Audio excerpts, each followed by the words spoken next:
We may be the United States of America by name and way of life, but when it comes to traveling across state lines with a firearm, united we're not so much. I'm not here to argue the issue and make this a political rant. There are plenty of videos by much better known influencers who argue the political point better than I do. This video is about clearing the confusion around carry reciprocity within the US, making sure you avoid the mistakes that could land you in legal trouble and potentially land you in jail and cause you to lose your Second Amendment right.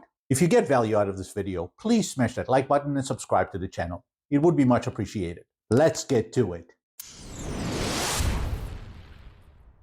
Every state has its own gun laws, so if you travel through and or to another state, it is your responsibility to familiarize yourself with the gun laws of each state you travel through and to.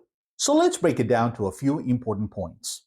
Number one, what is carry reciprocity? The state you live in may recognize and honor a permit from a number of other states. For example, my state of Florida allows law-abiding permit holders from Georgia, Texas, and Tennessee, as well as many other states, to carry in Florida.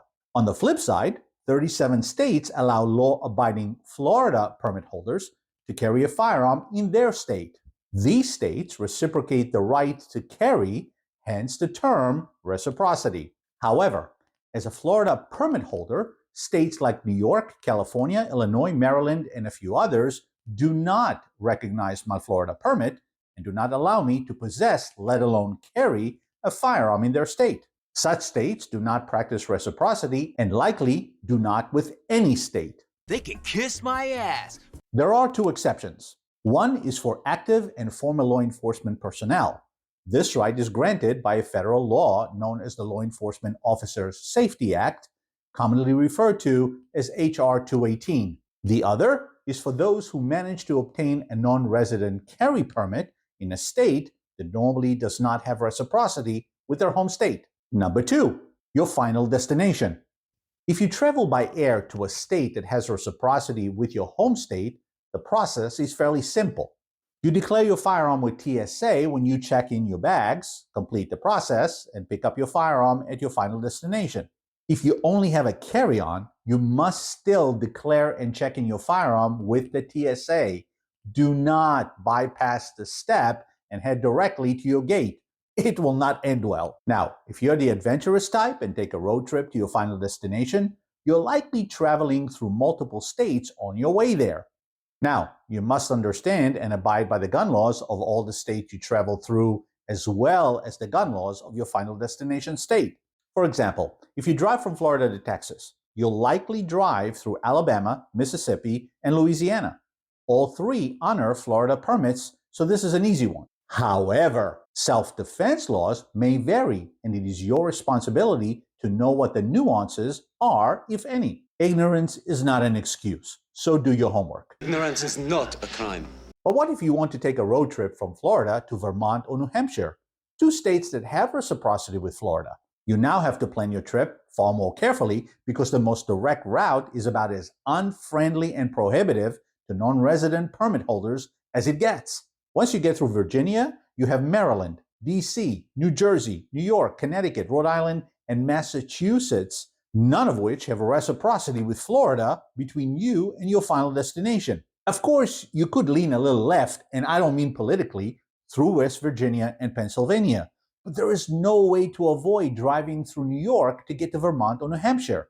Fortunately, the Federal Safe Passage Act provides some leeway under very strict guidelines for transporting some firearms through New York State on your way to your final destination state.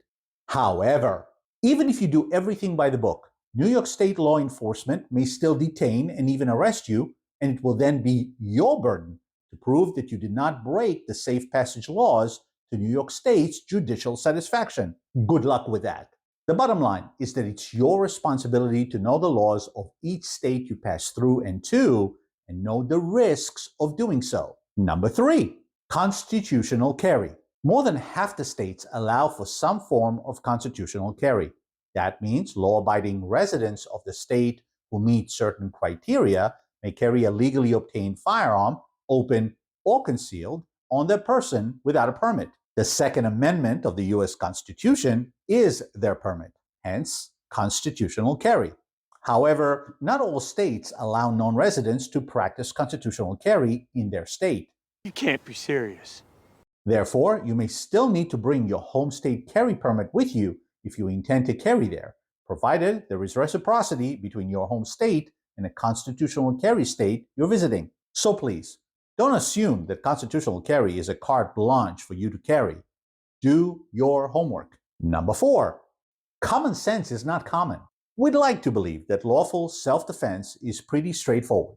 You go about your day minding your business. Someone tries to harm you and or your loved ones, and you step in to defend yourselves by any lawful means necessary, right? Unfortunately, it's not always that straightforward, and in some states, the scenario above may land you in jail, even if a firearm wasn't in the equation at all. Stand your ground and the castle doctrine are the most common laws where this confusion can lead to legal trouble. In most gun-friendly states, stand your ground means you don't have to retreat from where you stand in order to defend against an attacker, especially inside your home and occupied vehicle. Again, there are specific conditions to this law, so make sure to familiarize yourself with your state's definition of stand your ground. However, some states' definition may differ slightly or not exist at all. Some states require you to retreat and avoid at all costs until you've exhausted every avenue of escape before you defend yourself, let alone use a weapon of any kind to do so.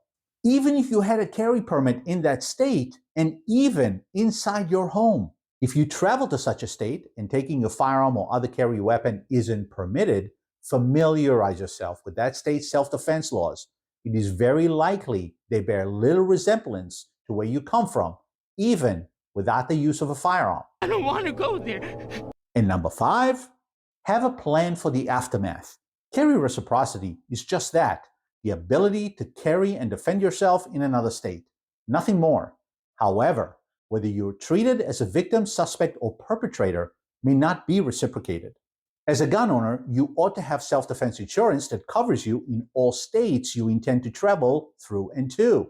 If you're involved in a self-defense incident, even if lawfully performed to the letter, each state has its own judicial process. Having the legal umbrella and financial means to navigate the aftermath, especially when far away from home, is a piece of the gun ownership puzzle you want to have front and center. You ought to know exactly what you'll do once that firearm leaves that holster, what to tell the 911 operator and when to hang up. Have your self-defense insurance emergency hotline on speed dial and as your very next call, and what to do and say when law enforcement gets there. Your plan for the aftermath is just as important in another state as it is in your home one. And for around $15 a month, you shouldn't waste a single brain cell thinking about whether you should have it or not. Just make sure to do your homework before you choose which carrier to pick. Great, where do I sign? Concealed carry reciprocity is a wonderful concept, and in my opinion, should be implemented uniformly nationwide, as should stand your ground and castle doctrine laws. Until that day, however, as unconstitutional as we may believe it is, we must navigate reciprocity diligently and with care. If you enjoy this video, please smash that like button, subscribe to the channel, and watch the next video right here. Train hard, often, and safely, and I'll see you at the range.